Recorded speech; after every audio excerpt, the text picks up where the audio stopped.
Assalamualaikum teman-teman, selamat berjumpa lagi dengan saya Abdurrahman dan masih tetap di channel Abdurrahman ya. Dan masih tetap juga mengupas tentang seputaran gangguan asam lambung dan anestesi psikosomatis. Nah, di season kali ini saya akan share video tentang bagaimana cara menangani dada yang terasa panas gitu teman-teman ya.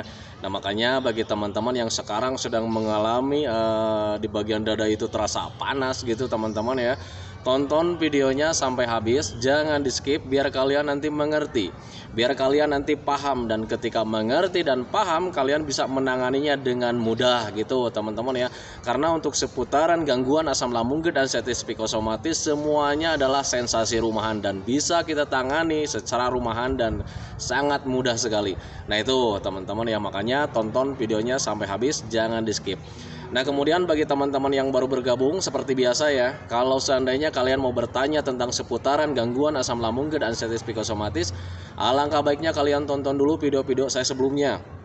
Karena untuk seputaran gangguan asam lambung dan anestesi psikosomatis semuanya sudah saya share ya. Dari mulai cerita saya yang terkena gangguan asam lambung dan anestesi psikosomatis, kemudian merasakan 1001 macam sensasi yang sangat tidak nyaman, itu sudah di-share. Dan kemudian bagaimana cara menangani setiap sensasi yang hadir dari ujung rambut sampai ujung kaki, itu juga sudah di-share. Nah makanya biar lebih jelas, biar lebih detail, alangkah baiknya kalian tonton dulu video-video saya sebelumnya.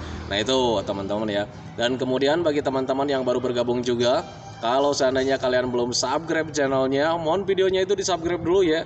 Karena untuk subscribe itu tidak memerlukan biaya, tidak memerlukan pendaftaran. Jadi subscribe itu adalah hal yang sangat mudah sekali bagi teman-teman lakukan ya. Jadi teman-teman itu cukup memijit saja tulisan subscribe. Biar kenapa? Jujur ya, biar videonya itu cepat berkembang dengan baik. Dan kalau seandainya videonya itu berkembang dengan baik, sudah barang tentu itu akan menambah semangat tersendiri buat saya untuk terus nge-share tentang seputaran gangguan asam lambung dan anestesi psikosomatis ini terhadap kalian. Kemudian jangan lupa juga tekan juga tombol lonceng sama tombol like-nya ya, biar kalian itu dapat notifikasi atau pemberitahuan video saya yang terbaru. Karena saya itu akan terus nge-share tentang seputaran gangguan asam lambung dan anestesi psikosomatis ini terhadap kalian, dengan tujuan semoga saja videonya itu menjadi wasilah atau jalan keluar bagi kalian yang sedang mengalami gangguan asam lambung dan anestesi psikosomatis hingga membaik ya, apalagi sampai sembuh total. Amin ya robbal alamin. Ya minimal hanya memberikan motivasi saja, atau lebih minimalnya lagi hanya sekedar menemani kalian yang sekarang sedang merasakan tidak nyamannya dari gangguan asam lambung dan anestesi psikosomatis. Nah itu teman-teman ya. Nah kembali lagi ke topik utama teman-teman ya. Kenapa di season kali ini saya sering share ulang tentang seputaran dada yang terasa panas gitu teman-teman ya. Karena banyak sekali teman-teman yang bertanya, Pak saya sekarang sedang mengalami dada panas, gimana nih solusinya, sepengalaman Bapak gitu kan ya. Nah untuk orang-orang yang terkena gangguan asam lambung dan anestesi psikosomatis sangat dominan sekali mengalami dada terasa panas teman-teman ya. Dan bahkan perlu kalian ketahui bahwa orang-orang yang tidak terkena gangguan asam lambung dan anestesi psikosomatis juga itu sering mengalami dada terasa panas, dan mereka itu berimajinasinya atau berpikirnya itu bahwa dia itu sedang batuk kan gitu ya. Tetapi mereka kan tidak dicemaskan teman-teman ya, karena dia percayanya bahwa itu sedang akan menghadapi gangguan batuk atau gejala batuk. Nah itu teman-teman ya. Dan itu kejadian dada terasa panas buat orang-orang yang tidak terkena gangguan asam lambung dan anestesi psikosomatis mungkin hanya beberapa minggu, paling lama juga 1 bulan gitu kan teman-teman ya. Nah tetapi untuk orang-orang yang terkena gangguan asam lambung dan anestesi psikosomatis mengalami dada terasa panas itu terasa sangat sering, kemudian dengan durasi yang cukup begitu lama. Nah itu teman-teman ya, itu untuk orang-orang yang terkena gangguan asam lambung dan anestesi psikosomatis. Perlu kalian ketahui teman-teman ya, untuk orang-orang yang terkena gangguan asam lambung dan anestesi psikosomatis, atau bahkan untuk orang-orang yang tidak terkena gangguan asam lambung dan anestesi psikosomatis juga, dada terasa panas itu sebetulnya itu lebih dominan dari asam lambung yang sering naik gitu teman-teman ya.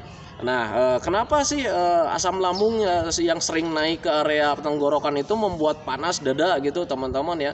Karena perlu kalian ketahui teman-teman, yang namanya asam lambung itu sifatnya panas teman-teman ya, asam. Nah gitu teman-teman ya. Kenapa asam lambung itu mempunyai keasaman yang sangat tajam sekali? Itu karena asam lambung itu dibentuk oleh tubuh kita itu, dihasilkan oleh tubuh kita itu karena untuk membantu menguraikan makanan yang telah kita konsumsi teman-teman ya. Nah itu makanya hal yang sangat wajar kalau misalkan sifatnya itu tajam gitu teman-teman ya.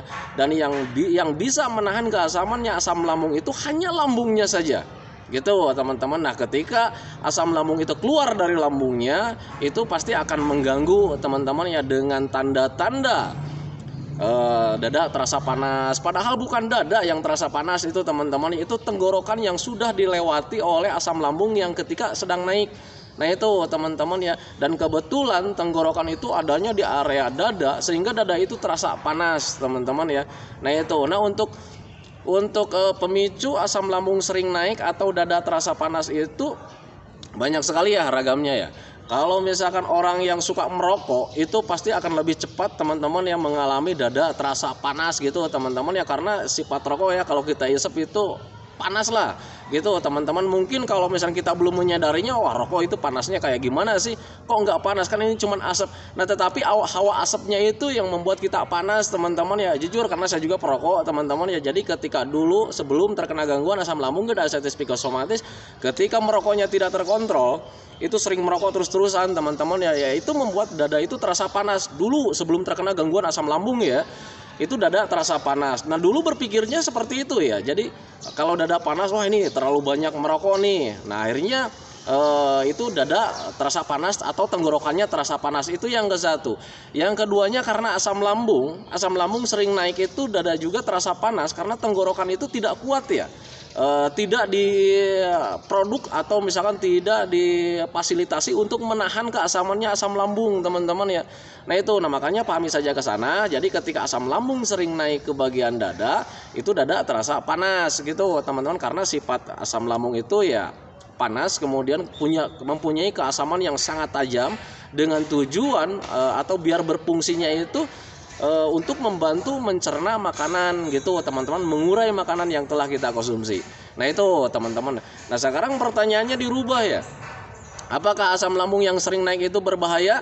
Saya katakan untuk asam lambung yang sering naik ke area tenggorokan itu tidak berbahaya teman-teman ya, cuman mengganggu saja gitu teman-teman ya. Apakah benar asam lambung yang sering naik ke bagian tenggorokan itu tidak berbahaya? Saya katakan tidak berbahaya. Coba ingat-ingat, kalau seandainya kalian sering mengalami dada terasa panas, kemudian sampai detik ini kalian masih hidup, berarti fix ya, kalian itu masih ada, berarti fix itu tidak berbahaya teman-teman ya. Hanya mengganggu saja teman-teman ya. Mengganggu terhadap apa? Terhadap kualitas hidup kita menjadi kurang produktif teman-teman ya. Mau ngapa-ngapain kita mengeluh tentang dada. Itu teman-teman, itu sepengalaman saya. Dan kemudian ada juga yang berargumen atau misalkan menyatakan bahwa Pak, asam lambung kalau sering naik itu bisa merusak area tenggorokan, dan itu kalau seandainya rusak itu pasti berbahaya. Patut kalian ketahui teman-teman ya, yang namanya sel tubuh kita itu ada sel kebaikannya juga gitu teman-teman ya. Jadi sel kebaikan itu berfungsi atau berguna untuk membetulkan sel-sel kita yang rusak. Kalau seandainya tenggorokan kita rusak gara-gara asam lambung sering naik gitu teman-teman ya, tanpa kita sadari itu sel tubuh kita itu membetulkannya dengan sendirinya teman-teman ya. Nah itu, nah fungsinya kita sebagai orang yang sedang hidup atau misalkan yang sedang terganggu gitu teman-teman ya, dengan berpikir wajar juga kita itu harus menjaga perbaikannya teman-teman. Jangan sampai begini, sel tubuh kita sedang memperbaiki sel yang rusak di tenggorokan kita teman-teman, tetapi kita tidak menjaganya. Dengan cara apa? Sering mengkonsumsi makanan-makanan pedas gitu teman-teman ya, kemudian sering mengkonsumsi makanan-makanan yang mempunyai nilai keasaman gitu teman-teman ya. Nah itu harus dijaga teman-teman, biar perbaikannya itu lebih signifikan, biar perbaikannya itu lebih cepat gitu teman-teman ya. Itu tugas kita gitu teman-teman ya. Kalau seandainya untuk perbaikannya serahkan saja sama sel tubuh kita sendiri gitu teman-teman ya.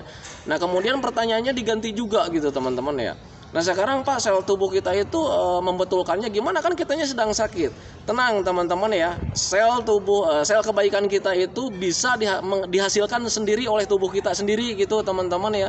Dari apa? Dari makanan yang penuh protein. Makanya dari awal video sampai sekarang itu saya selalu menyarankan sama teman-teman itu, ayo konsumsi makanan-makanan yang penuh protein. Entah itu protein hewani, entah itu protein nabati. Kita itu harus banyak gizinya teman-teman ya. Tetapi kalian juga harus bijak-bijak memilih. Karena untuk makanan-makanan yang penuh protein itu belum tentu ada yang cocok juga buat orang-orang yang terkena gangguan asam lambung dan artritis psikosomatis.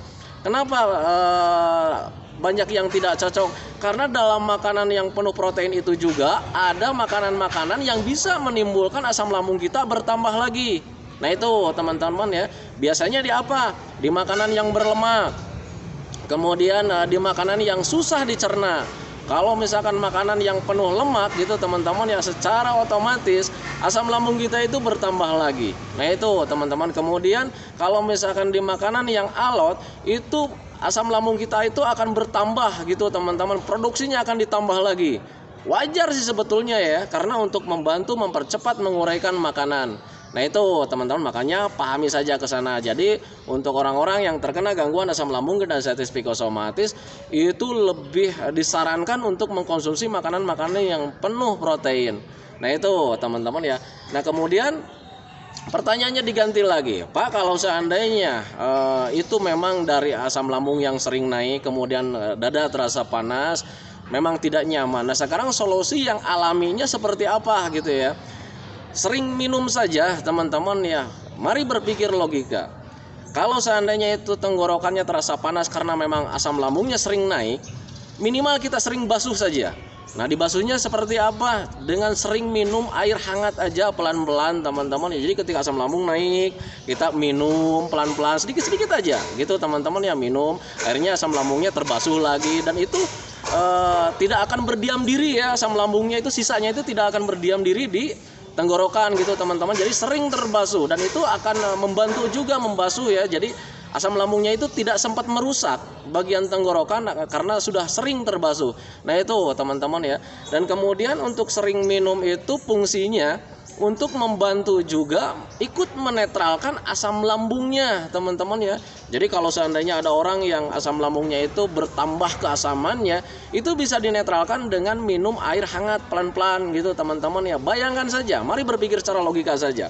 Kalau seandainya kalian beli cuka, kalian tahu sendirilah keasamannya itu seperti apa ya cuka. Kemudian kita campur dengan air hangat gitu teman-teman ya.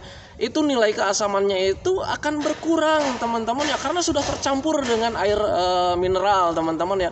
Nah itu berpikir logikanya ke sana, sehingga nilai keasamannya itu tidak bertambah teman-teman ya. Dan akhirnya ketika naik juga itu tidak terlalu asam dan tidak terlalu keras asam lambungnya. Nah itu teman-teman, saya berpikirnya dulu seperti itu ya, ketika mengalami dada terasa panas gitu teman-teman ya.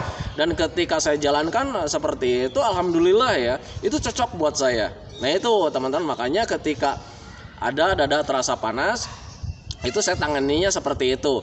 Nah itu teman-teman ya, nah makanya pahami saja ke sana. Jadi untuk orang-orang yang terkena gangguan asam lambung dan artritis psikosomatis, dada terasa panas itu lebih dominan dari panas dalam atau dari asam lambung yang tidak normal teman-teman ya. Nah sekarang solusinya perbanyak minum air hangat pelan-pelan, kemudian bantu juga dengan mengkonsumsi untuk ikut mendinginkan asam lambungnya teman-teman ya. Kalau dulu saya itu sering dibantu dengan sering mengkonsumsi labu siam, kemudian jus alpukat teman-teman ya, kemudian cincau. Nah itu teman-teman, jadi dibantunya seperti itu ya. Jadi rebusan labu siam, cincau, kemudian buah-buahannya itu buah naga gitu teman-teman. Karena buah-buahan yang lain saya tidak bisa konsumsi waktu itu, banyak yang tidak cocoknya gitu teman-teman ya. Nah tetapi ketika saya konsumsi buah naga ya lumayan agak cocok gitu teman-teman ya. Tetapi bagi teman-teman yang belum mengenal ketika mengkonsumsi buah naga yang berwarna merah, jangan heran ya kalau seandainya nanti ketika kalian BAB berwarna merah, itu bikin kita shock ya. Bikin kita shock karena kita belum mengenal. Loh kenapa ini BAB-nya menjadi merah gitu. Dulu juga saya seperti itu ya. Jadi ketika sering mengkonsumsi buah naga yang berwarna merah, entah kenapa itu warnanya itu susah diuraikan sama asam lambung kita teman-teman, sehingga BAB kita itu berwarna merah. Dan ketika belum mengenal ke situ, waktu itu saya sempat shock juga, sempat cemas juga. Jadi berpikirnya itu, waduh, jangan-jangan nih perut saya hancur gitu ya. Nah itu teman-teman ya, makanya saya kasih info dari sekarang, kalau seandainya kalian banyak mengkonsumsi buah naga, nanti BAB-nya itu berwarna merah karena itu dari warna buah naga ya, bukan karena pencernaan kalian sudah hancur bla bla bla dan sebagainya, bukan teman-teman ya. Jadi ada buah-buahan juga yang warnanya itu tidak terserap atau misalkan kurang terurai dengan baik oleh asam lambung teman-teman ya. Dan bahkan bukan di buah-buahan saja, di makanan-makanan yang lain juga, di sayuran-sayuran lain juga ada ya jenis-jenis tertentu yang tidak bisa dicerna oleh pencernaan kita. Nah itu teman-teman, makanya pahami saja ke sana. Jadi untuk orang-orang yang terkena gangguan asam lambung dan arteritis psikosomatis, saya tekankan sekali lagi, ketika kalian mengalami dada terasa panas, jangan heran kalau seandainya kalian sekarang merasakannya itu dengan durasi atau tempo yang begitu lama, karena memang itu dipicu bisa dari makanan, bisa dari juga pemikiran, karena itu dari panas dalam gitu teman-teman ya. Sepengalaman saya memang seperti itu. Nah panas dalam itu bisa diakibatkan dari makanan yang tidak cocok, atau bisa dari rokok juga, atau bisa dari pemikiran kita yang belum normal teman-teman ya. Nah pemikiran yang belum normal itu saya katakan bukan normalnya kayak gimana gitu, bukan teman-teman ya, tetapi pikiran kita itu masih stres, masih terlalu banyak pikiran, sehingga kalau misalnya kita banyak pikiran, asam lambungnya itu terpicu untuk bertambah lagi, tidak normal lagi gitu teman-teman ya. Entah itu kapasitasnya yang bertambah atau nilai keasamannya yang bertambah. Nah itu teman-teman, makanya pahami saja ke sana. Jadi saya katakan untuk sensasi gangguan asam lambung dan arteritis psikosomatis, untuk dada terasa panas itu tidak berbahaya, hanya mengganggu saja, kitanya menjadi nggak nyaman. Nah itu teman-teman, cara menanganinya perbanyak saja minum biar asam lambungnya tetap stabil, biar asam lambungnya yang sudah naik itu terbasuh kembali. Nah itu teman-teman, itu saran saya gitu teman-teman, karena waktu itu saya cocoknya seperti itu, dan itu nggak lama ya. Ketika sudah mulai memahami ke arah sana, kemudian saya mencoba, itu tidak lama. Tetapi berbeda ketika kita minumnya malas teman-teman ya, itu akan sering terjadi dan durasinya akan begitu lama. Makanya saya selalu bilang, bahkan bukan di video saja, bahkan di kolom komentar juga saya selalu bilang, cobalah untuk sering minum minimal 8 gelas dalam sehari, jangan sampai kurang gitu teman-teman ya. Nah tetapi kalau misalnya kalian berpikir, Pak, takutnya ada perubahan di saya, kalau seandainya sering banyak minum itu takutnya ada perubahan. Untuk perubahan pasti ada teman-teman ya, kayak macam saya dulu juga perubahannya ada, cuman tidak terlalu besar perubahannya, paling banyak kencing saja.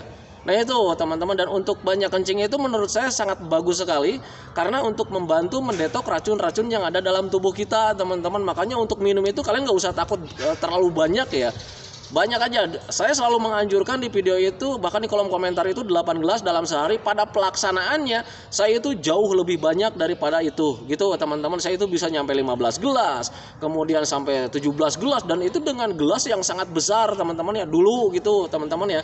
Nah tetapi bagi kalian kalau misalkan, Pak saya mah pengennya 8 gelas aja, silakan, asal jangan sampai kurang saja gitu teman-teman ya.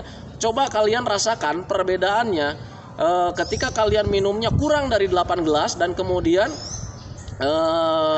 bedakan ya dengan ketika kalian minumnya itu lebih daripada 8 gelas atau minimal 8 gelas. Itu perbaikannya akan lebih cepat teman-teman ya. Sepengalaman saya memang seperti itu. Dari mulai tenaganya ada lagi, kemudian kelayangannya mulai berkurang di situ sedikit-sedikit gitu teman-teman. Kemudian dada terasa panas juga itu hilang dengan sendirinya, akan lebih cepat gitu teman-teman ya. Sepengalaman saya di sini, karena saya itu bukan tidak akan menjatuhkan kalian teman-teman ya. Saya itu ingin berbagi informasi sama kalian, karena saya tahu persis ya, yang namanya menderita dari gangguan asam lambung dan arteritis psikosomatis itu sangat tidak enak sekali ya. Nah itu teman-teman, makanya saya berbagi tips yang sederhana, alami, tidak berbayar teman-teman ya, karena untuk semuanya juga hal yang sangat mudah sih sebetulnya kalau misalnya kitanya paham gitu teman-teman ya. Dan ketika kalian coba, bandingkan saja perbedaannya gitu teman-teman ya, itu akan lebih signifikan, perbaikannya itu akan lebih cepat. Nah itu teman-teman, makanya pahami saja ke sana.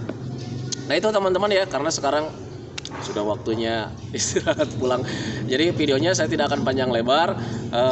Mohon maaf sekali karena memang keterbatasan saya. Dan kemudian bagi teman-teman yang bertanya di video-video yang terdahulu, mohon maaf, belum sempat saya jawab, belum sempat saya respon karena memang sekarangnya itu ya sekarang sudah mulai bekerja lagi, libur-libur kemarin sudah terlewati teman-teman ya.